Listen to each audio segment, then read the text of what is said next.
Veja só, mas isso é muito interessante. Torne-se um mestre das artes com os cursos exclusivos da STEC. Aulas presenciais certificadas nas áreas de design, criação, direção de arte, games, programação, cinema, fotografia, comunicação, publicidade, marketing, empreendedorismo e idiomas com os melhores professores do mercado e uma estrutura de qualidade. Acesse stecbrasil.com.br e conheça nossos cursos de férias e construa o seu futuro profissional. E sejam novamente todos muito bem-vindos para mais um episódio aqui do programa da STEC. Hoje o programa número 61, especial número 17 de Inteligência Artificial, a semifinal da nossa série. Lembrando que a nossa série não vai acabar totalmente, apenas ela vai dar um hiato, então a primeira temporada acaba no episódio 18, com o nosso curso completo de Inteligência Artificial, mas sempre que as coisas forem surgindo, nós voltaremos aqui a falar desse assunto com vocês. E hoje falaremos sobre os algoritmos genéticos, então é isso aí, vamos começar.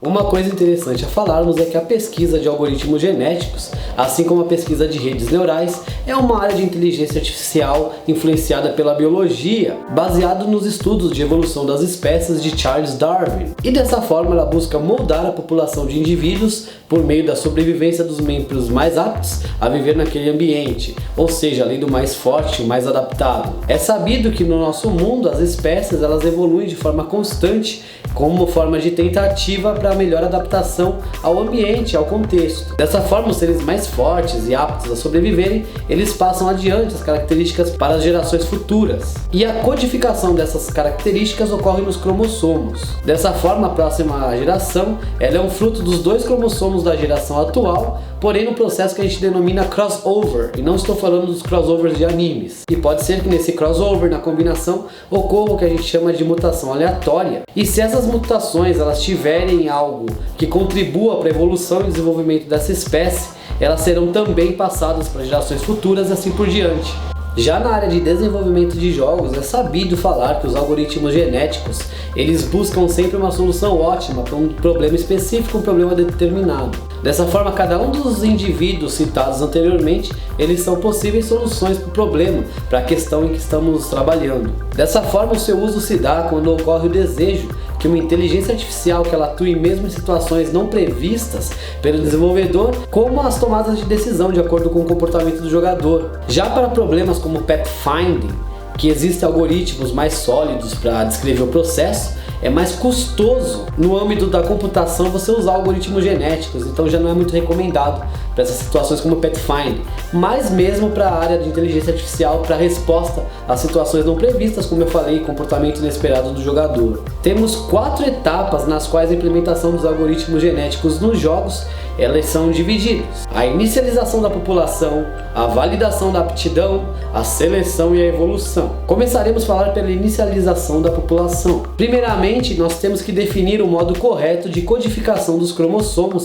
da população das criaturas de inteligência artificial que nós queremos criar, que nós desejamos obter. E pode ser uma simples maneira de você realizar essa codificação. Podemos falar, por exemplo, do vetor de caracteres, em que cada índice do vetor pode representar uma característica do ambiente externo e o valor contido nessa posição representa a ação que a criatura deverá executar. Por exemplo, os NPCs, as criaturas controladas pelo computador, elas devem responder ao uso de uma arma pelo jogador. E essa arma pode ser uma katana, um arco, uma lança, um machado. E para isso temos algumas possíveis respostas, como a primeira, utilizar um escudo, a segunda, ataque com espada, a terceira que é fugir, a 4 que é esconder, ataque com arco na quinta e assim por diante. Dessa forma, nós representamos com um vetor de 4 posições os cromossomos desses seres artificialmente inteligentes. A posição 1 ela deverá conter a identificação da ação a ser executada, uma vez que o jogador tem uma espada, por exemplo. A posição 2 se você tiver o arco, a 3 se você tiver a lança, a katana e assim por diante.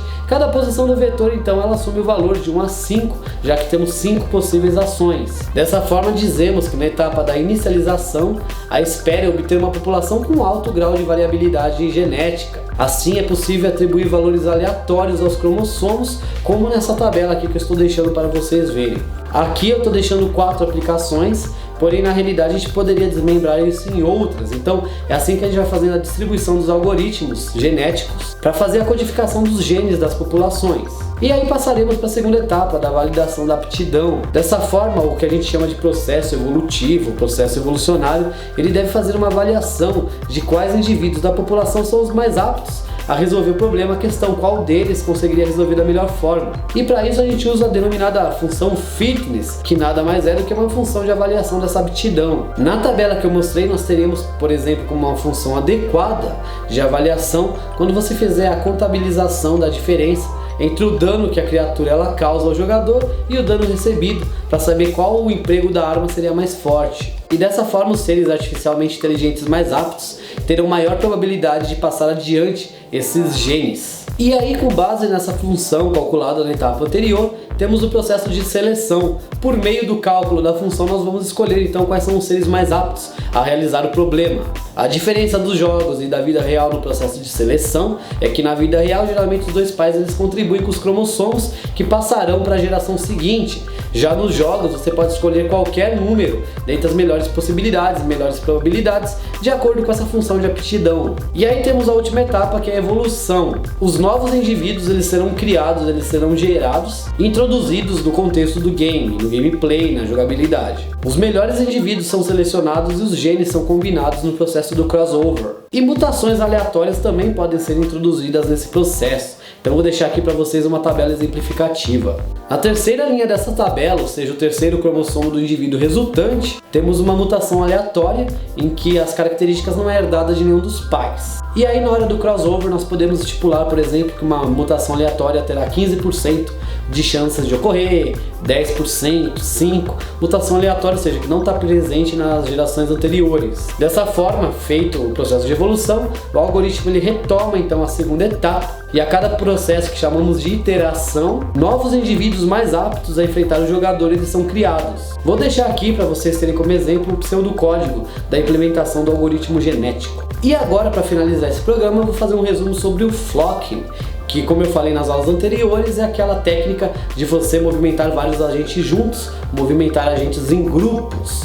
O que é interessante saber do algoritmo básico do flocking é que ele foi apresentado por Craig Reynolds em um artigo de 1987 que possui o título Flocks, Herds and Schools, a Distributed Behavior Model. E dessa forma ele propõe movimentar os NPCs de maneira coerciva, como se todos os agentes tivessem um objetivo comum, fornecendo mais coordenação do que você ter várias unidades andando de forma independente. E como eu falei, para coordenar a unidade andando pré-determinadamente, cada agente ele possui informação sobre os outros, para então saber a distância adequada de estar para cada um, em qual sentido e tudo mais ele deve se mover. Esse raio calculado a gente chama então de raio de vizinhança, Neighbor Radius, segundo Bankland em 2005. E temos filmes como Batman Returns, O Senhor dos Anéis, inclusive o Rei Leão, como eu falei, que utilizam muito bem essa técnica de flocking. E temos três regras principais que reagem ao algoritmo do flocking: separação, alinhamento e coesão, que eu falei lá para vocês então nos começos do programa. Sendo que separação é a força que faz com que as unidades mantenham certa distância uns dos outros, né?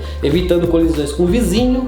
O alinhamento mantém a direção de cada unidade alinhada, a direção dos vizinhos, né? Então alinhamento. Isso pode ser feito de acordo com o cálculo da média dos vetores de direção de cada vizinho, subtraindo essa média a direção atual da unidade. Dessa forma temos como resultado a direção que a unidade deve seguir para manter um rumo com os vizinhos. E a última regra, que é a coesão, que lembra muito a regra do alinhamento, porém nesse caso a unidade dirige-se ao centro de massa, ou seja, a posição média dos vizinhos. E temos essa média por meio do cálculo, levando em consideração o vetor das posições dos vizinhos. Então isso daí é meio óbvio, né? Sendo então o vetor resultante, que é o centro da massa da vizinhança, ele vai indicar a posição a qual a unidade ela deve se dirigir. E temos então o flocking como o estilo da inteligência artificial, um estudo da Artificial Life, A-Life, a vida artificial. Os grupos controlados por flocking podem ser de animais, de pessoas, unidades de combate, entre outros. É muito comum então nos jogos de RPG nós temos esse uso. Podemos também implementar essa organização em scripts bem elaborados, mas a utilização do flocking ela elimina a necessidade de criar um script para controlar cada criatura do jogo.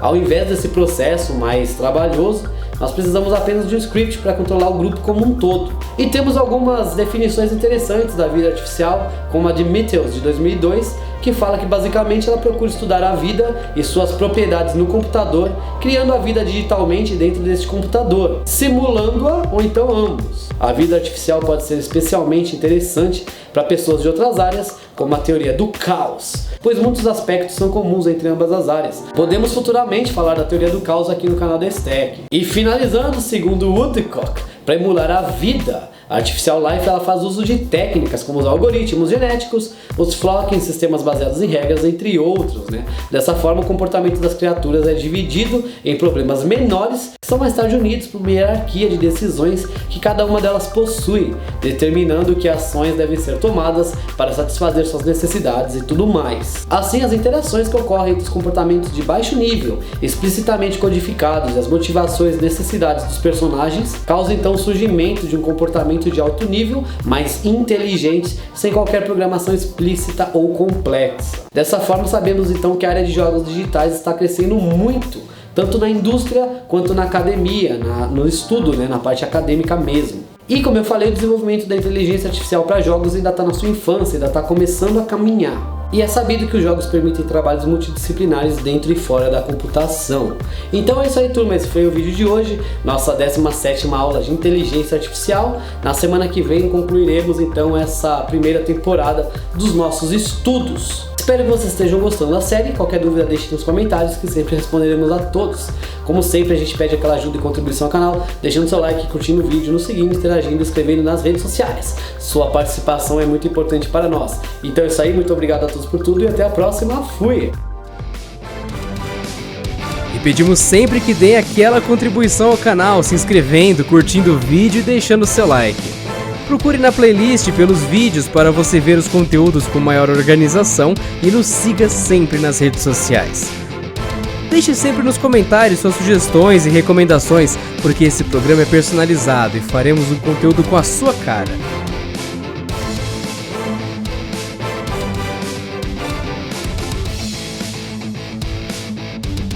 Canal da Stack, o canal mais diversificado da internet.